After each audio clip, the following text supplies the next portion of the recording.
Assalamualaikum warahmatullahi wabarakatuh. Terima kasih atas kesempatannya. Izinkan saya untuk menyampaikan laporan praktik keinsinyuran atas kegiatan pengawasan penyelenggaraan kapal penumpang kelas ekonomi terhadap operasional, keselamatan, dan perlindungan lingkungan. Perkenalkan, nama saya Muhammad Naufal Aziz, NPM 2306 294764, mahasiswa BSPBI UI tahun ajaran 2023-2024.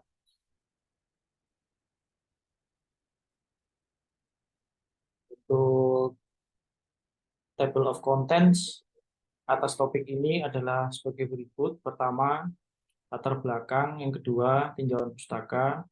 Yang ketiga, ruang lingkup. Yang keempat, metodologi. Yang kelima, hasil pengolahan data. Dan yang keenam, analisis.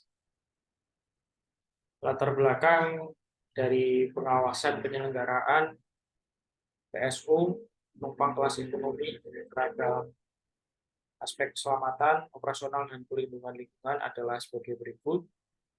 Jadi, kebijakan pelayanan publik atau PSO itu adalah pemerintah memberikan pelayanan umum berupa angkutan laut untuk penumpang kelas ekonomi melalui PTX sebagai BUMN yang menyelenggarakan pelayanan angkutan laut penumpang.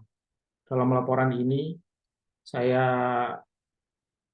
sensor untuk nama PT tersebut untuk menghindari dan adanya konflik dari hasil kegiatan ini. Yang kedua, mengacu pada Peraturan Menteri Perhubungan Nomor PM 10 Tahun 2021 tentang tata cara penyelenggaraan kewajiban pelayanan publik bidang angkutan laut penumpang kelas ekonomi. Kedua, Direktur Jenderal Perhubungan Laut melakukan verifikasi dokumen dan verifikasi lapangan terhadap penyelenggaraan PSO.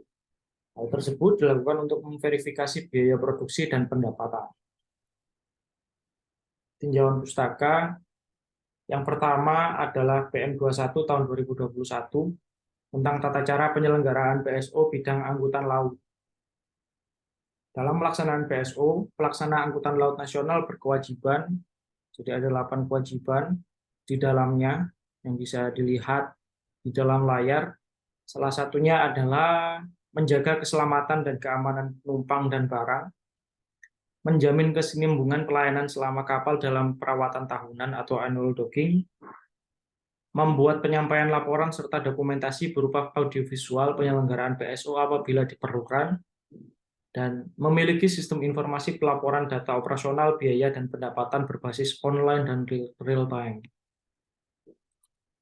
Lalu di dalam PM ini juga disebutkan bahwa hak dari Direktur Jenderal yaitu sebagai berikut: menetapkan jaringan trayek tetap dan teratur, menetapkan jangkauan, frekuensi pelayaran, dan standar pelayanan, memberikan sanksi dan denda dalam hal penyelenggaraan tidak memenuhi ketentuan dan perjanjian, menerima laporan atas penyelenggaraan kewajiban pelayanan publik bidang angkutan laut untuk penumpang kelas ekonomi berbasis online dan real time, melaksanakan pemantauan, analisis, dan evaluasi, serta verifikasi terhadap pelaksanaan PSO secara berkala dan sewaktu-waktu diperlukan.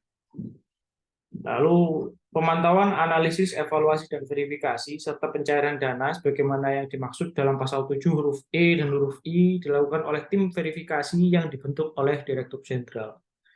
Adanya kegiatan pengawasan ini merupakan bentuk dari tim verifikasi yang secara kontrak di bawah Direktur Jenderal Perhubungan Laut, Kementerian Perhubungan.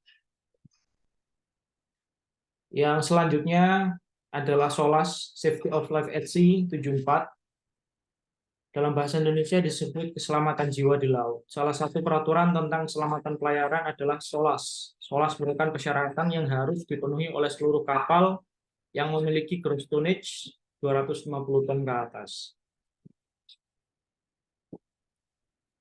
Lalu yang ketiga adalah MARPOL 7378. Dalam bahasa Indonesia disebut dengan pencegahan pencemaran lingkungan maritim. MARPOL, Marine Pollution Prevention 7378 adalah hasil konvensi internasional yang resolusinya dikeluarkan pada tahun 73 dan 78.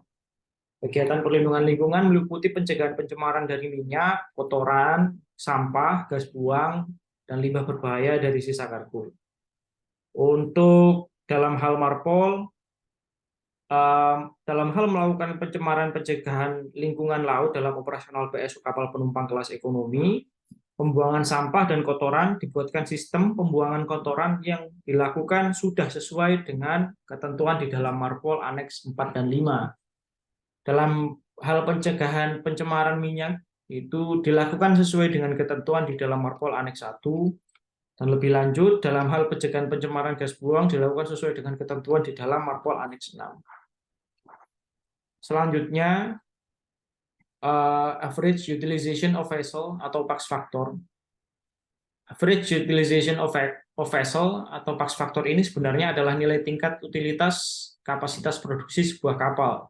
Dalam dunia maritim, kegiatan pelayaran yang berkapasitas tertentu dan diisi oleh beberapa penumpang dihitung menggunakan istilah Pax Factor. Nilai Pax Factor dihitung menggunakan formula tingkat utilisasi kapasitas.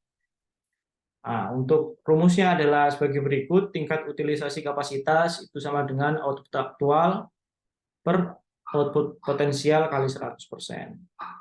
Selanjutnya, analytical hierarchy proses digunakan untuk penentuan bobot penilaian menggunakan AHP.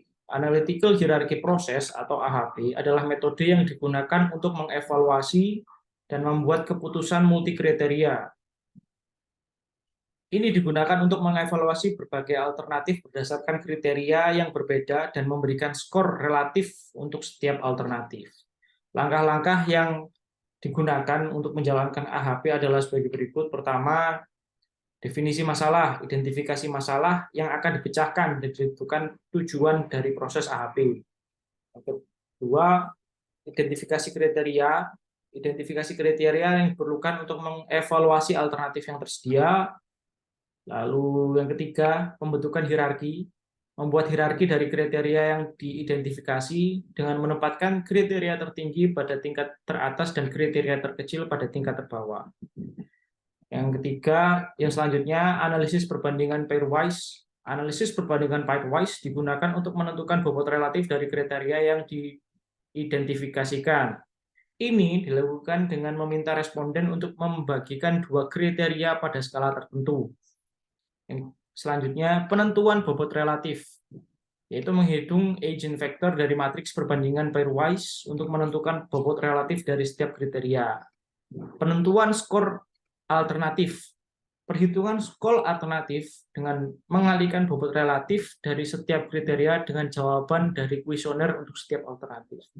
Yang selanjutnya, pembuatan keputusan, membandingkan skor alternatif untuk menentukan alternatif yang paling sesuai dengan kriteria yang diidentifikasi. Yang selanjutnya dan yang terakhir adalah verifikasi dan interpretasi hasil. Verifikasi dan interpretasi hasil yang diperoleh dari AHP dan dilakukan verifikasi dengan metode lain jika diperlukan. Ruang lingkup daripada kegiatan ini adalah sebagai berikut. Pertama, mengkaji kebijakan, peraturan perundang-undangan, dan literatur teoritis yang berkaitan dengan penyelenggaraan kapal penumpang kelas ekonomi. Yang kedua, menentukan indikator penilaian penyelenggaraan satu kapal penumpang kelas ekonomi, khususnya terkait dengan aspek operasional, keselamatan, dan perlindungan lingkungan. Yang ketiga, melaporkan hasil kegiatan pengawasan penyelenggaraan satu kapal penumpang kelas ekonomi terhadap aspek operasional, keselamatan, dan perlindungan lingkungan.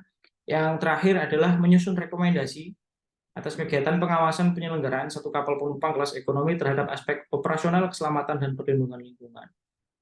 Metodologi yang digunakan dalam kegiatan pengawasan ini adalah pertama, tahap persiapan, yaitu tahap untuk melakukan tinjauan pustaka atas ruang lingkup terhadap kegiatan kajian atas kebijakan yang berlaku.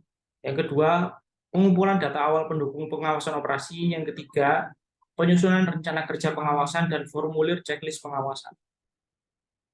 Tahap yang selanjutnya adalah pelaksanaan pengawasan.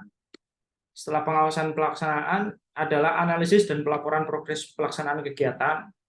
Selanjutnya evaluasi hasil pelaksanaan kegiatan PSU. Dan selanjutnya yang terakhir adalah kesimpulan dan rekomendasi atas hasil pengawasan.